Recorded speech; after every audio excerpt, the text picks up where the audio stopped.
আসসালামু আলাইকুম। আশা করি সবাই ভালো আছেন। আমি আবহা থেকে তাপ সিটিতে চলে আসছি 2 মাসের জন্য। আমার বসের হোটেল আছে এখানে, এবার দেখাশোনার দায়িত্বে অন্য একজন আছে, উনি ছুটিতে যাবে 2 মাসের জন্য। এই জন্য আমি চলে আসছি। শহরটাতে অনেক ঠান্ডা। আর এইটা অফিস, আর একটা অফিস আছে উপরে, এটা রিসেপশন আর কি সামনের। আর একটা অফিস আছে উপরে। এখানে বিভিন্ন দেশ থেকে অনেক টুরিস্টরা ঘুরতে আসে, সৌদিরাও আসে। তো বাইরে অনেক নিট অ্যান্ড ক্লিন, পরিষ্কার, যদিও রোদ, অনেক ঠান্ডা। এটাই পুরো এরিয়া অনেক বিশাল একটা এরিয়া, এগুলো দেখাশোনা করতে হবে। আমার সাথে আরও একজন আছে আমাদের দেশি কাজ করে, সেগুলো দেখাশোনা করতে হবে আর কি।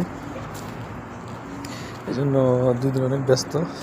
এই দিন চলে যাবে ওনার থেকে, কাজগুলো বুঝে নিতেছি কীভাবে কোন জায়গায়